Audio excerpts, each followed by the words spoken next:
Assalamualaikum warahmatullahi wabarakatuh. Perkenalkan, kita dari kelompok 3 ingin menjelaskan tentang materi AutoCAD.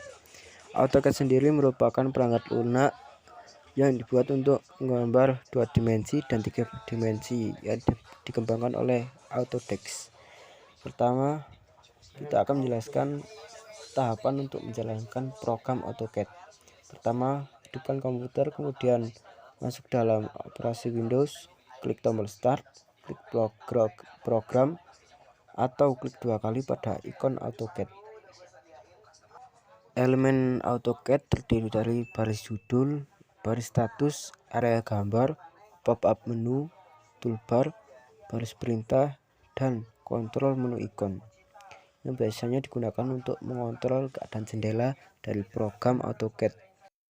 Selanjutnya ada pengaturan bidang gambar. Pengaturan bidang gambar untuk memperoleh hasil gambar yang presisi sesuai dengan yang direncanakan. Maka sebelum memulai harus dilakukan pengaturan terlebih dahulu. Adapun proses yang harus dilakukan adalah pengaturan bidang gambar, pengaturan image, pengaturan snap, dan grid. Selanjutnya ada perintah menggambar.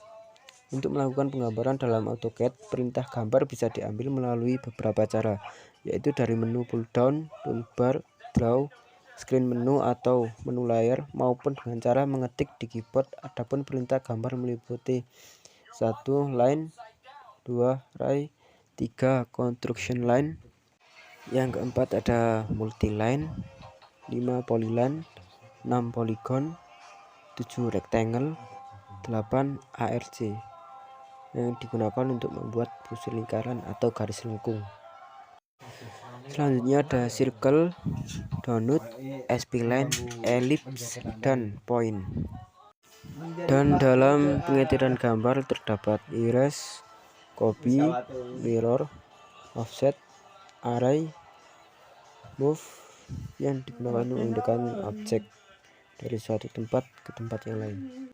Selanjutnya ada rotate, scale, stretch, lengthen, trim, extend, break, chamfer, dan terakhir perintah fillet.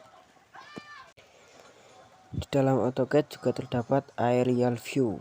Aerial view berfungsi untuk melakukan pengamatan secara langsung terhadap tampilan bidang gambar atau zoom dan pan.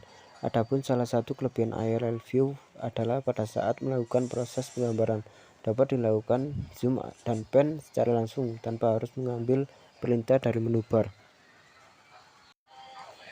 Pengaturan tampilan gambar yang lain terdapat redraw untuk membersihkan tampilan gambar, regen untuk meregenerasi gambar, regional untuk meregenerasi gambar setelah dilakukan pengeditan pada semua viewport. Tahapan membuat layer. Layer sendiri adalah suatu lapisan pada gambar berfungsi untuk mengelompokkan gambar menurut kriteria tertentu, misalnya berdasarkan jenis objeknya, bidang pekerjaannya, dan sebagainya. Lapisan tersebut bisa diibaratkan sebagai kertas transparan. Lapisan gambar di sini bisa diaktifkan, disembunyikan, diatur warnanya, serta tipe garisnya. Adapun cara membuat lapisan layer baru bisa dilakukan dengan membuka menu format, kemudian pilih layer dan ketik nama layer tersebut. Teks dan dimensi. Perintah teks adalah perintah untuk menuliskan huruf atau teks. Di dalam perintah bisa ditentukan karakteristik teks seperti lokasi penyisipan, tinggi teks, arah atau sudut teks, maupun style dari teks. Pengaturan atau layout teks. Pengaturan tata letak teks dalam AutoCAD bersifat kondisional, artinya pada waktu menuliskan keterangan gambar seringkali letak teks dibatasi oleh bentuk dan ukuran gambar. Oleh karena itu, sebaiknya sebelum melakukan penulisan teks dilakukan pengaturan tata letak teks yang akan ditulis. Dimensi atau ukuran. Dimensi berfungsi untuk mengukur dan menuliskan hasil pengukuran ke dalam area gambar atau layer. Bentuk floating toolbar dimensi adalah sebagai berikut. Terdiri dari linear, align, ordinate, radius, diameter, angular, baseline, continue, dan leader. Terakhir ada offsnap, adalah fasilitas bantu AutoCAD yang berfungsi untuk menguji objek pada titik tertentu sehingga kursor akan menangkap titik tersebut. Agar hasil gambar yang dibuat bisa akurat dan sempurna, maka fasilitas ini mutlak dibutuhkan.